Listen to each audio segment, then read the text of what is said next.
asalaamaaleykum yéen ñi nga xamante ne yéen ñu ngi suivre si seen YouTube ASC Gouy Gui tey ñu ngi fii nga xamante ne mooy ETT di waajal final bi nga xamante ne mooy am le 29 fële ci terrain Poste-Pran tey ñu ngi ñëw xool waa ETT naka la ñuy waajalee final boobu si biir loolu fekk nañ fi ay ña nga xamante ne ñoo di seen i représentant incha allahu dinañ waxtaan ak ñoom ci waxtaan bu njëkk bi fekk nañ fii ki nga xamante ne moo nekkoon le capitaine emblématique ñu gën koo xam ci Père Henri keneen ki mooy Arona ñu gën koo xam ci Ron fekk nañ fi tamit le capitaine de ETT donc sans plus tarder dañ leen di jox ñoom tamit ñu dalal ñu ñi nga xamante ne ku ci nekk ñu jox la rek nga nuyoo bu ko defee ñu tàmbali li nga xamante ne mooy jataay bi kon ñu jox suñu papa Henri mu nuyoo ak mbooloo. asalaamaaleykum mbooloo mi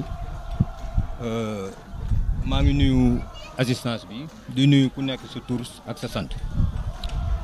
di gërëm groupe YouTube Gouy Gui ñoom ñu seet si tey di décerner mention spéciale aux organisateurs du tournoi sincèrement lii c'est une grande première kontaan nañ ci trop ñu ngi leen di dalal jàmm di leen wax ni nag ñu ngi préparer suñu final nu mu gën a rafete di xaar daaf ñu dugg ci question yi.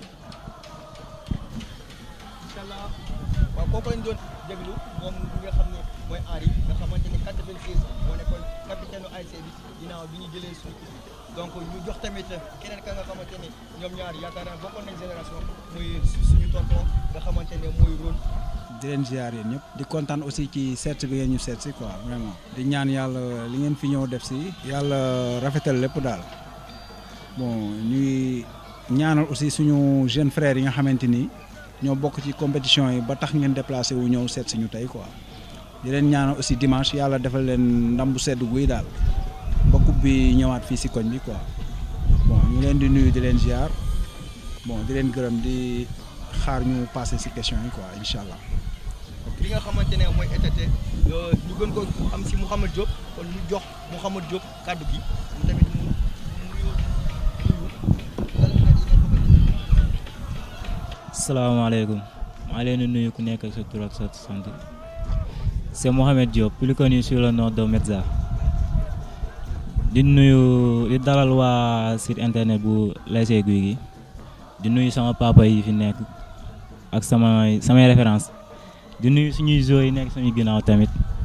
bu l'ASC ETT bi c'est moi Mouhamed nag di leen représenté wu daal bu baax le capitaine de l'ASC ETT di leen dalal di xaar seen question tamit. waaw jërëjëf Mouhamed Diop bi ñu paree ci Mouhamed Diop nga xamante ne moom mooy capitaine u ETT dañuy jox kàddu gi ki nga xam ne mooy Serif nekk tamit représentant ki nga xamante ne mooy sélection ETT bi kon Serif kàddu gaa ngi yow. asalaamaaleykum maa ngi nuyu ñëpp di ziar ñëpp di féliciter waa organisation tournoi bi ASC Gouy Gui di encourager sama waa koñ sama équipe di encourager booy bu baax incha allah rabbi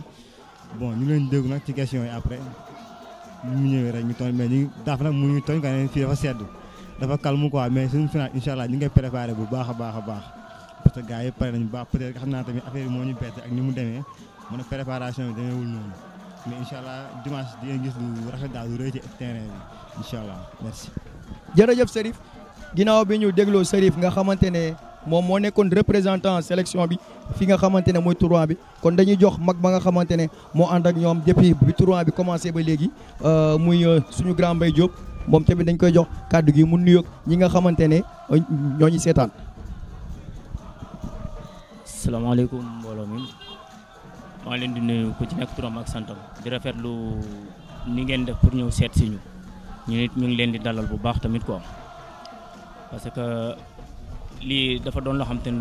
lu rafet la te amit loo xam te ne lu raar la woon tamit ci secteur bi tamit quoi parce que lii booy xool ay temps daan na am Poste-Pran tournoi yu mel nii yooyu yaakaar naa bu amee ñu ko fi fàttaliku ay ari lay doon wala ay Ron jamono ñuy wax ay taatu ndaa boobu taatu ndaa mooy goney tey jamono yooyu taatu ndaa goney tey Arlem moo fi nekkoon ko ñu Ron fii si ginnaaw moo nekkoon kaani ji waaw ak ay Belfort yooyu ñoo fi amoon tournoi yooyu moo doon tax tournoi yooyu daan Poste-Pran daan mel nii jamono yooyu kenn miireewul woon fii tey da ngeen a dekkalaat loolu li nga xam ne moom la fi grand yi daan def yéen ngeen ñëw defaat ko kon dañ koy rafetlu encore waaw parce que lii fàttali nit ñi lu bari man it damay wax tamit ci en même temps excès guñ ci mais dinaa ci kii parce que ci présentation bi rek laay wax parce que ci biir loolu dafa ne capitaine ASC Gouy Gui 96 ak joueur ASC Gouy Gui 96 li ci lal dafa bëri man 96 maa ngi biir Gouy Gui 96 maa ngi ànd ak ñoom Ibulay ñoom Aspuy 96 presque booy xool ci li indi ko bu Gouy Gui man ci laa bokk kon boog donc présentation 96 bu ñu ko dee def su ma tëbee xëy na dafa xamul man nag li ma yóbbu biir ñëpp xamee nañ ma ñi mujj moom sa réew lañ ma xamee li tax ñu xamee moom sa réew ci biir Gouy Gui la juddoo moom sa réew nekk sama biir koñ liñ naan ku wàll yaan sa dëkk dafa tëggul man loolu moom yóbbu moom sa réew mais Gouy Gui dama ko guddil bëccëgal ko leer na ma li ma xam biir Gouy Gui daaf mii nga xamante ne moo géré biir Gouy Gui man depuis Arlem maa ngi topp Gouy Gui depuis Arlem bi ñuy xon Gouy Gui terrain central boobu maa ngi stade ba ni ñuy ñibbisee ñiy daanu sama kanam yëpp maa ngi stade maa ngi ànd ak ñoom di ñibbisi kamba bi ñuy dem kamba tamit maa ngi foofu Gouy Gui dama daan jaral bu ñu waree football première heure jour yi maa leen di jiitu foofu du mu añ kon boog donc tey li ma yóbbu moom sa réew dama fa bokk mais fii tolloon na ay jamono benn équipe rek moo fi nekkoon muy Arlem bi muy dem terrain central boobu lañ mu changé def ko Gouy Gui boobu lañ changé équipe bi def ko Gouy Gui mais lii lépp Gouy Gui la woon moo nekkoon mais ci la gone tey génn moom sa réew génn ci darkase génn ci sant yàlla génn ci ñooñu ñëpp kenn ku ci nekk dem mais ñooñu ñëpp ci biir Gouy Gui lañ bokkoon kon boog bu ñuy présenté wu 96 man ci ñi lijjanti ku bu Gouy Gui man ci laa bokk xam ngeen ko ànd ak Aspuy ànd ak Ibulay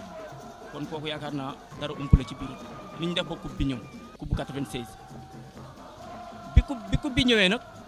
sama waa koñ soxla ma ne ma da ngay ñibbisi loolu moo ma delloo si waat ma ñëwaat moom sa réew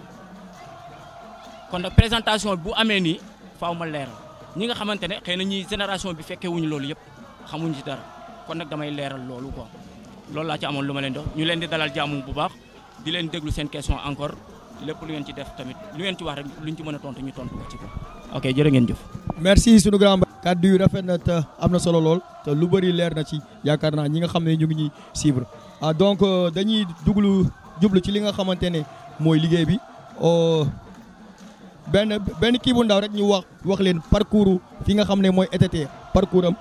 ETT première match sam mu ngi am ñi nga xamante ne mooy Baxyaay dóor ko ñaari bal si dara deuxième match sam mu ngi am Canal Fourba dóor ko ñetti bal ci benn troisième match sam mu ngi am légende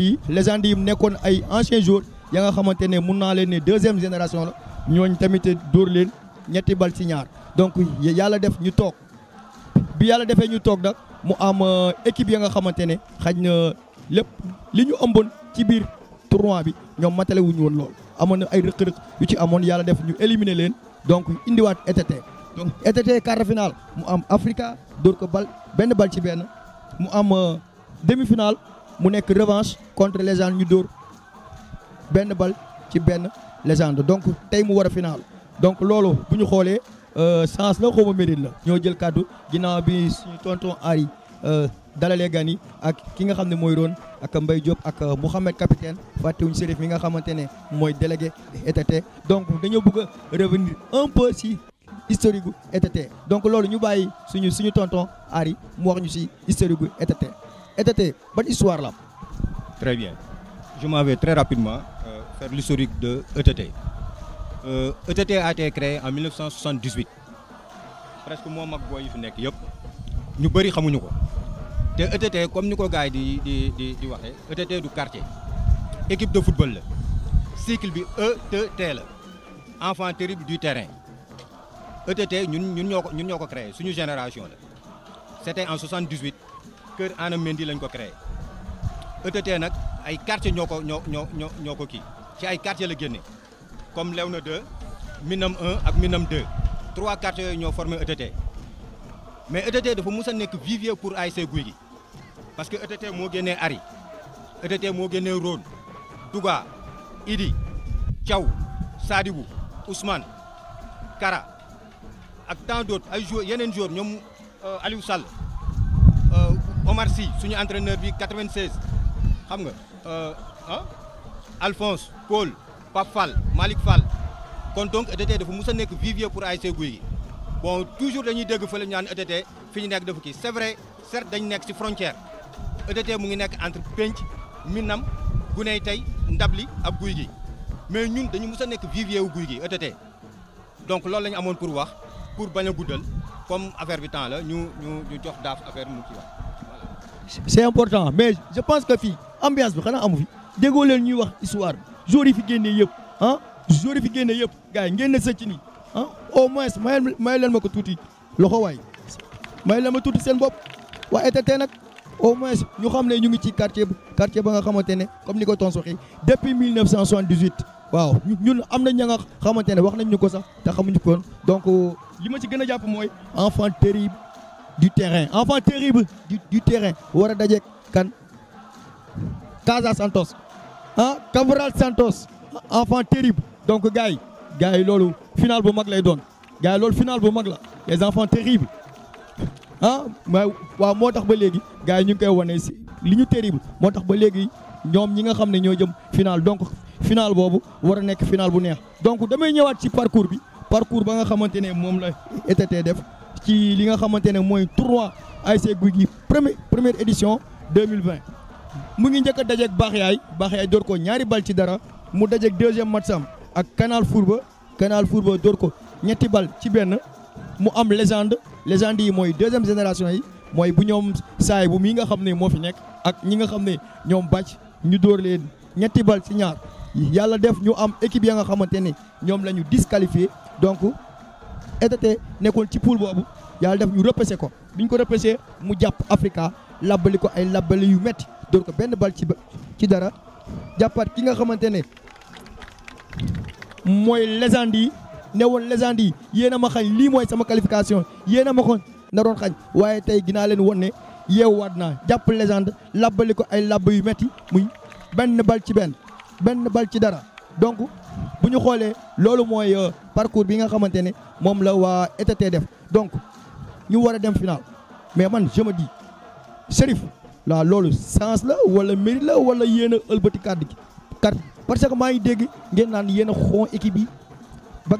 ngeen mën a ñëwaat loolu nu mu demee noonu Chérif. bon daaf li nga wax du chance du dara mérite la rek mérite la dañoo ñëw jouer 3 matchs mu métti ñu dóor ñu c'est vrai ñu ñëw toog waxtaan bon peut-être que ñun fi ñu ko tegoon dañuy taxaw ne ñu ñëw nii jouer nii foo dem peut-être que nag gars yi teg ko foo xamante ne yeggu fa jusqu'à présent bi ñu amee 3 fête ñëw grand yi xas ñu wax nañ lu nekk da ngeen ñàkk fayda da ngeen def nii ETT tournoi Gouye Gui gaa am ETT moom lu mu ko jël si li ñu expliqué histoire boobu tournoi Gouye Gui am yëpp ETT moom lu mu ko jël sama jamono ñoom papa jusqu'à présent ñoo toog booy nangu ñu d'accord mais bi ñu waatee nañ indiwaat nañ leen ñu ne bon kon foofu ñu toog ñu booy ñun ñëpp koñ bi yëpp gars yëpp génn ñu toog waxtaan réunion préparé wu loolu moo indi lii def suñu parcours bu baax ñëw ñu ne ñu carrément ñii ngeen am ñu ñëw toog waxtaan préparé wu ñu naan nag da ngeen changé équipe changé wu ñu équipe même équipe la ñu reconduire gardien bi rek moo changé seul góol bi rek moo changé mais même équipe bi mooy dem ba léegi di gagné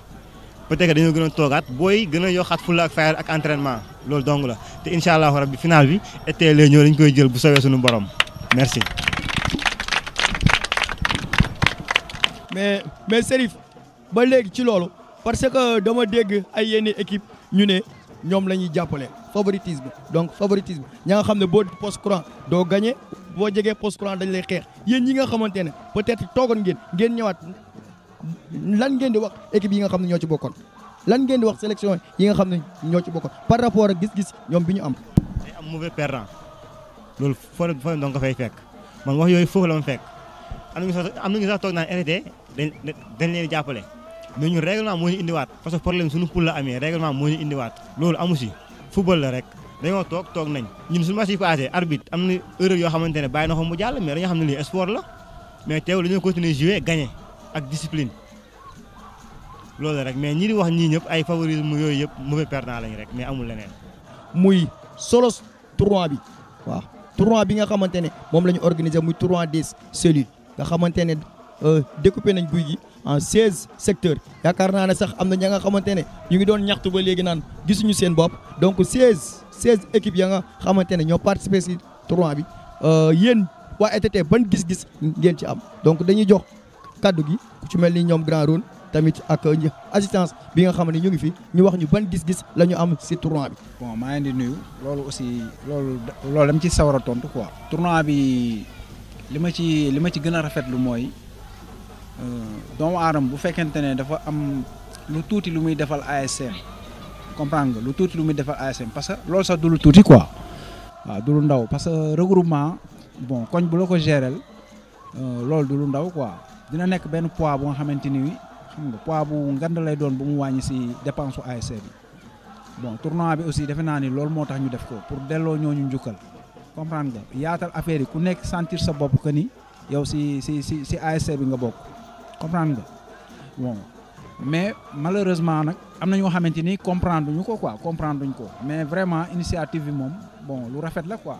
waaw xëy na nag moo indi ak envie bi xam nga moo indi yenn dérapage yi am si biir affaire bi mais loolu yëpp dañ koy jël si cadre rek xam nga bëgg a gagné daal xam nga ñëpp bëgg a gagné cadre boobu lañ koy teg mais vraiment lii bon lii lu rafet la quoi amoon na fi nag autant yàgg na war na def xam naa ay at si kanam ay 96 je crois amoon na fi ay cellules quoi yu mel nii mais après dafa fayoon quoi waaw mais boo xoolee at yi yëpp 3 ans yi si ginnaaw xaw ma 4 ans yi si ginnaaw bon gars yi ñu ngi liggéey si loolu quoi ñu ngi koy jéem a yaatal ba daaw la gën a yaatu quoi moom koñ bu nekk presque cellules yi gën a taxaw quoi moo waral lii aussi quoi comme sànq aussi ni ko mbay téyoon moo waral tournoi bi dekki xam nga tournoi bi dekki mel comme nu mu meloon autant waaw tournoi yàgg nañ ko organiser muy am ay ampleur mais après dafa amoon benn impasse bu amoon si digg bi ay at yu bëri xam nga mi ngi door a ñëwaat nii quoi ci ren nii quoi lañ ko defaat bon ñu ngi remercier aussi ñi nga xamante ni ñoo xalaat loolu quoi parce que affaire yi aussi bon xel la quoi vraiment sincèrement cellules yi laay njëkkee ba pare ñëwaat si tournoi bi xel la tournoi bi aussi ñi ko xalaat initiative bi ñu si def bon rafet na trop parce que lu bëri lay gën a suude dina dajalewaat lu bëri quoi sincèrement parce que dund nañ ko daal ñun bon loolu laa am di ñaan yàlla niñ ko commencé ñu terminé ko mu gën a rafet xam nga bon que le meilleur gagne mais yàlla na coupe bi ñëw ETT quoi maa ngi di ziar bu wér.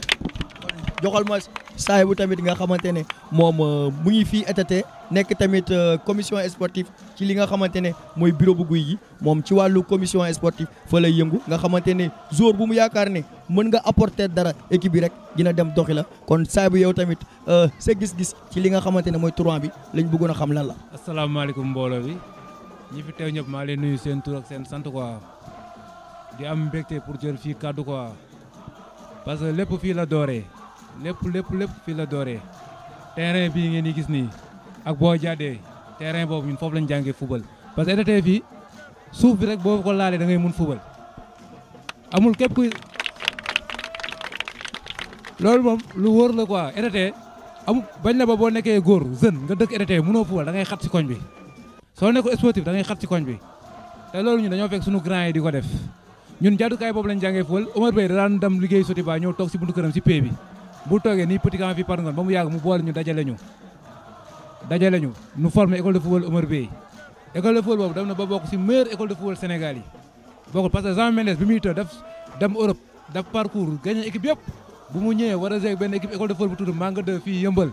waaye da ngaa ne du ma gérer yow parce que da ngaa dem gagné ji coupe du monde école de football gagné ñëpp waa ji ne ko xam naa benn école de football bu nekk fii ETT soo ko amee dina la dóor mu ne ko loolu mënul nekk match bi ay 1 heure lañ ñu ko wax ñu dajale gars yi def suñu équipe dem Jean Mendes fi lañ ko téye yëmbal doo ko 3-1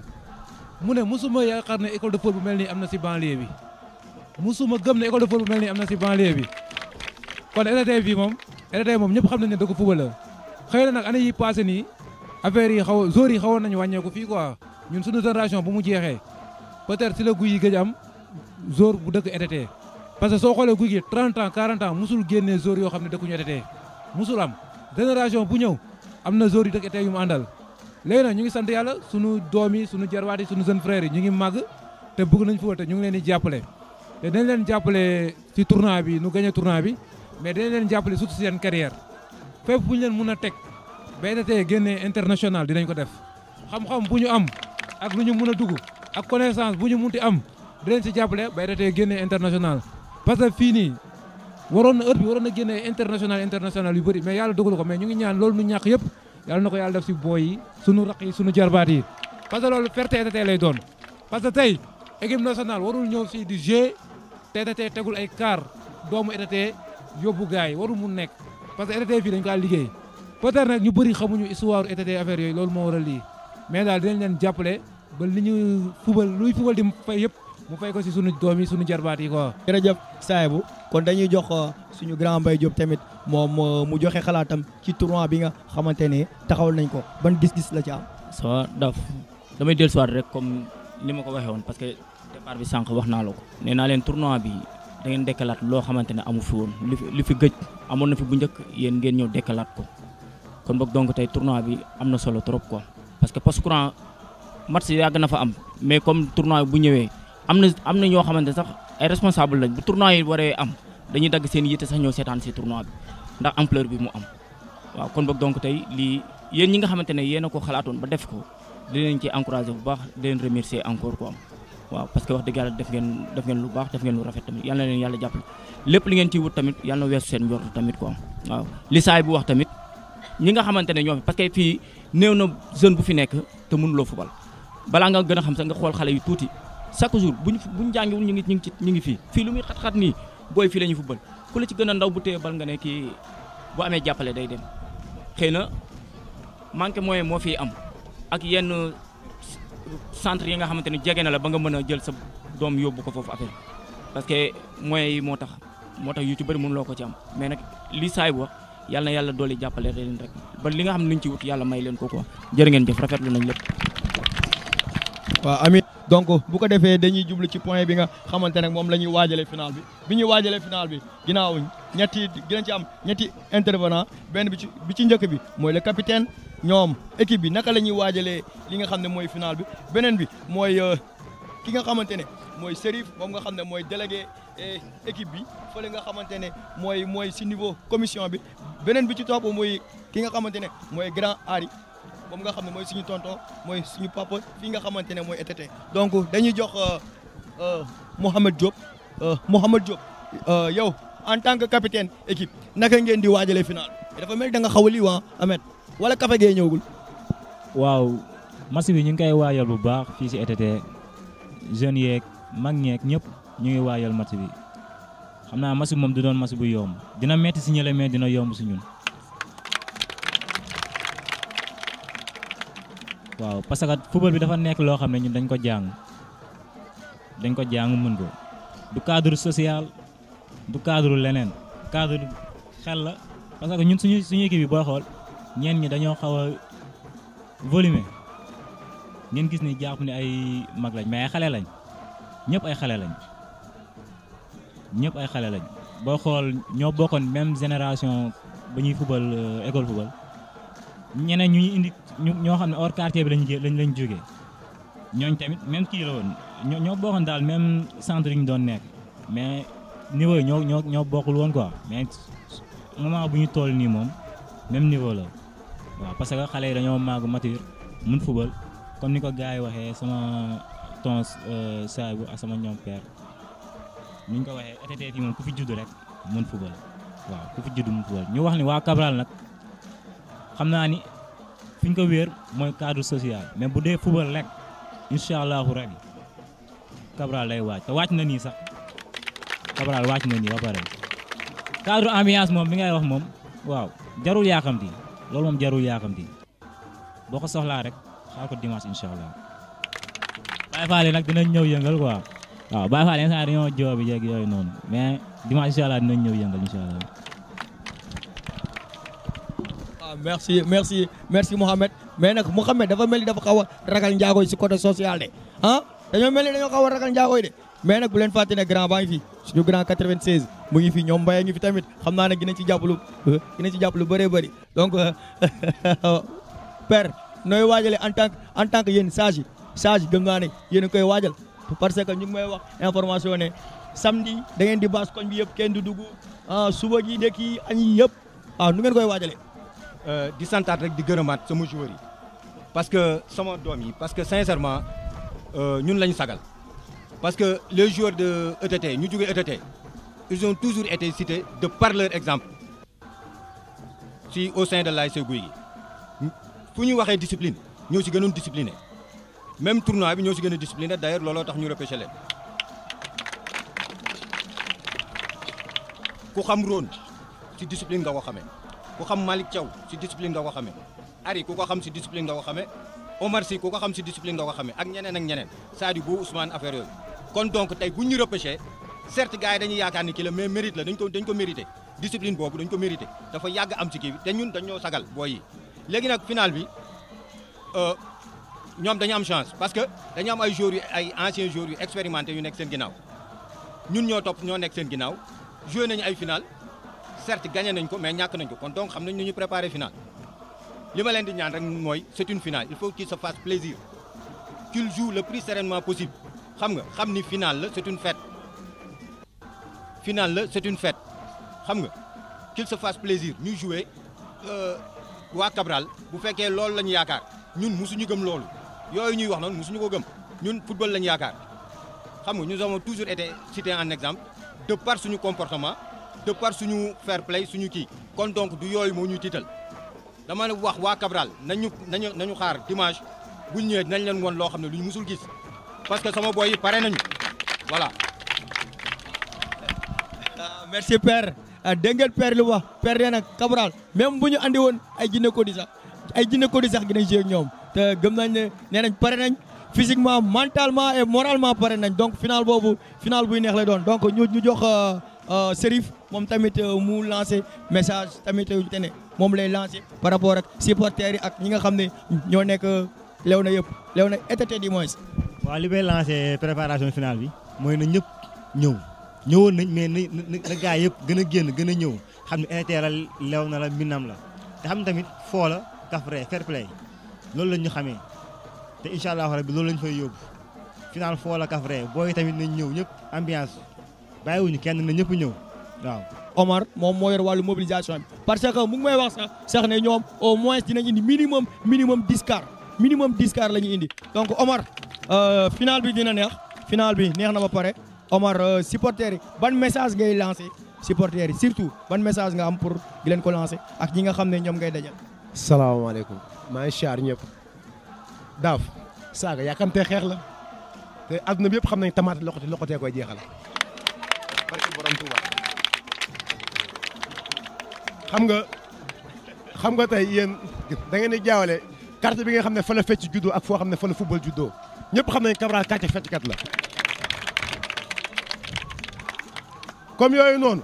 seen jaaykatu keneen bi yor béjjën bi na ngeen ko téye rek ndax xam naa ne benn tànk bi daa nar a damm rek wax leen ko bu baax a baax pour ñu koy dégg seen jaaykatu keneen boobu noonu di wër di laal kaay nañ ko teel a téye te xam ne benn tànk bi naa ko damm affaire yi nag du cadre social gis nga affaire bi entraînement la ak jom ak fulla comme booy nii duñ gëm bu dimanche bu jëree dee dañuy dee barki yonent bi bu jëree dee dañuy dee ndax ku benn gënul lu ne avant tout d'abord nag dama leen remercier ndax li ngeen def sa xamoo leen ko yéen ba ngeen ñu indee ngeen yàq lépp wër na Mohamed dañoo toog waxtaan suñu biir na ñun duñ ñàkk final bi te duñ jëlaat defet kon xam nga ne kon ku dem ba am gëm-gëm boobu noonu yàlla yóbbu ko ba final kon nan la war a def jël coupe bi indi fii ñu waxtaanee ko waaw maa ngi sant ñëpp nag di gërëm ñëpp waaw di leen wax nag nañu di leen wax nag na ñëpp waajal xam naa ni mairie moom dañoo xaw a rabax tam dañu dem 2 heures taxaw terrain ba duñu xaar te match bi commencé wul boobu heure waaw mairie nañ def ndànk rek bu ñu dem 2 heures nañ xaar ba 16 heures et demi ñu waaxu ndànk dem waaw di gërëm ñëpp nag di sant ñëpp waaw di leen ziar yéen waa ASC Gouy Gui ndax ñun ku ñu xam ne ñun Gouy Gui moo ñu ñor waaw ñun Gouy Gui moo tax ñuy teel suñu bakkan Gouy Gui moo tax ñuy teel suñu bakkan ci télé bi Gouy Gui moo tax ñuy teel suñu bakkan stade ndax ñëpp dem nañ sax ba ñun supporter Gouy Gui ñooy yàqal Gouy Gui waaw man man benn ci laa bokk ndax man soo ma nee sa bët bi xonk na sax damay xeex ak yow man bu ñu dugalee Gouy Gui ma xeex ak yow waaw kon ñu ngi remercier waa Gouy Gui di siyaar ñëpp di leen wax li ngeen def ne yàlla na ko yàlla suñu borom continuer waaw mais nag coupe bi nag moom ñoo koy gagné moom ok li ma si yokkaat rek mooy booy li ngeen defoon ba ñu indiwaat leen nañu continuer waat noonu affaire bi du social du dara gëm-gëm la rek parce que gëm-gëm ngeen indiwaatoon parce que tey fair play moo leen may li ngeen am tey su ngeen ko deful woon duñ leen indiwaat kon boog donc tey bu leen ñëw ba fii tamit di ko yàq muy joueur muy supporter lii man li may wax rek mooy lii bu ñu demee dañoo bokk ci fête bi rek bokk nañ ci fête bi fi mu toll nii amatul lu ñuy perte amatul loo xam te ne lu ñuy perte la comme nag bu ñu ñëwee nañ ko football ci fulla football ko ci jom bu ñu yàlla mayee ndam ñu jël ko bu ñu mayul ndam ñoo xam ne loolu la yàlla dogal mais affaire bu kenn jàpp ne affaire sociale la wala affaire yi encore tamit une fois may expliquer tamit ñi nga xam te ñooy responsable yi nga xam te ñooy gérer social bi ñooy gérer tournoi bi parce que dama dégg match passé seetaanuma équipe bi ñu war a dajeel mais dégg naa ñu def fa ay affaires yoo xamante ne tamit yooyu tamit il faut que ñu calmer leen tamit balaa muy jur leneen parce que tamit nit bu la fekkee nga toog mu mbéj la boo faywul dafay yaakaar ne yow doo góor xam li ma la tout sa morom góor boo ko fekkee ñëw sa biir camp jàmbur ñëw di ci sotti ay yu kenn xamul yooyu tamit dañ koy éviter organisation bi tamit parce que final la du match de poule du match de kii final la na laaj organisation bu jaar yoon kenn ku ne yem sa camp kenn bañ a sonal kenn tamit ko en même temps am na loo xam ne dégg naa def nañ ko ci booru jàkka ji te ñun ay musulman lañ am na yoo xam ne yooyu warul mën a nekk tamit foofu tamit quoi maa ngi koy dégg gars yi di ko wax yooyu am na ñoo xam ne newoon nañ dañuy ñëw ba ci yéen pour waxtaan ceeg yéen tamit quoi man loolu rek laa ci amoon lu ma ciy yokku wasalaamaaleykum wa salaam. kon ñu ngi ci cappaandaw li nga xamante ne mooy suñu émission bi c'est mu seet si woon ñi nga xamante ne ñooy waa ETT war a finalu dimanche 29 ak ki nga xamante ne mooy Casa Santos kon dañuy jox ki nga xamante ne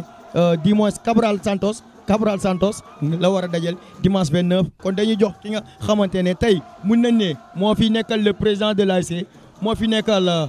magu ASC bi moo fi nekkal képp supporteru ASC bi moo fi nekkal joueur ASC bi parce que nekkoon na joueur nekkoon na ancien capitaine de l'ASC nekkoon na fi tamit moo nekk na fi charge nekk na fi conseil muy suñu tonton Henri nga xamante ne mot de la fin à l'égard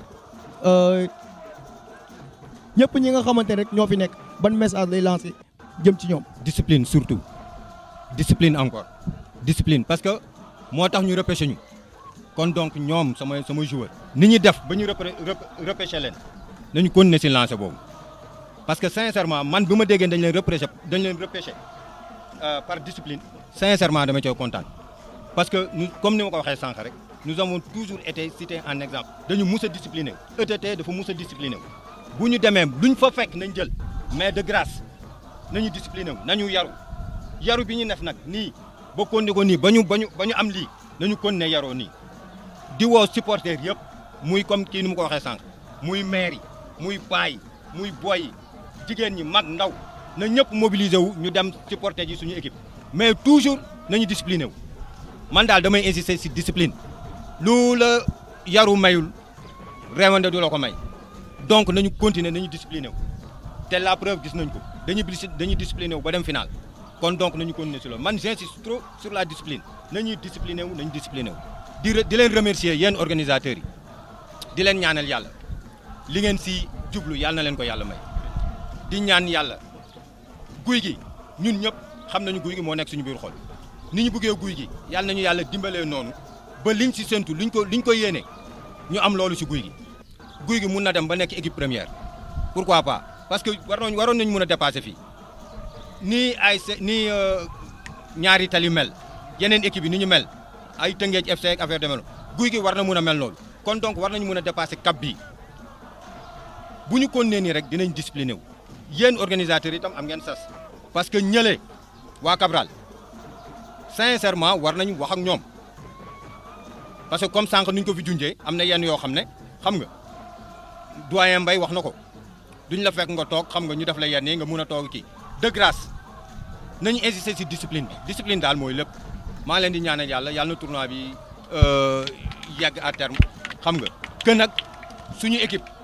ETT gagné parce que ñoo mus a gagné tournoi